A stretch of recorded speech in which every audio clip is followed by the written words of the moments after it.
কাকে আড়াল করতে চেয়েছিলেন সন্দীপ অভিজিৎ?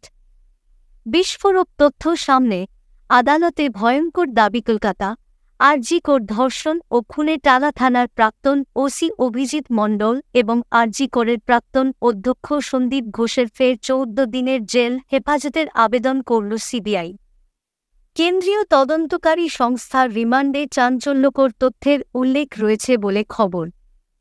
সিবিআইয়ের দাবি, সন্দীপ ও অভিজিৎ দুজনই অত্যন্ত প্রভাবশালী। এদের জামিন হলে প্রভাব খাটিয়ে সাক্ষীদের প্রভাবিত করবেন, প্রমাণ লোপাট করবেন।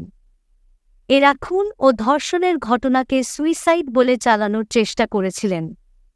এমনকি তথ্য প্রমাণ নষ্ট করে মূল অভিযুক্ত সঞ্জয় রায়কে আড়ালের চেষ্টা করা হয়েছে বলেও অভিযোগ করেছে সিবিআই।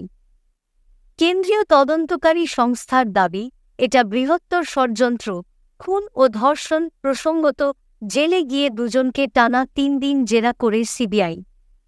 কিন্তু সন্দীপ ও অভিজিৎ দুজনই অসহযোগিতা করেছেন বলে অভিযোগ করেছে সিবিআই। আদালতে সিবিআই জানিয়েছে, টালা থানার DVR, CCTV, hard disk, mobile phone CFSL আশা থেকে রিপোর্ট খতিয়ে দেখা হচ্ছে।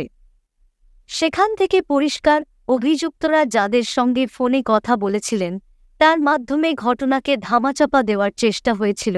এখনও পর্যন্ত টেলিফোনে কথা ও বিভিন্ন সাক্ষীর বয়ান নেওয়ার পর ফের অভিজিৎ ও সন্দীপকে জেরার প্রয়োজন বলে দাবি করেছে সিবিআই।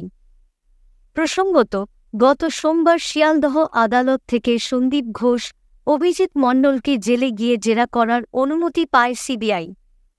টালা থানার ভিডিও ফুটেজ ও দুজনের মোবাইল ফোনের ফরেনসিক রিপোর্ট নিয়ে জেরা করা হয় বলে সূত্রের খবর। সিবিআই আদালতে জানিয়েছে, সন্দীপ ও অভিজিৎ তথ্য প্রমাণ নষ্ট করতে চেয়েছেন।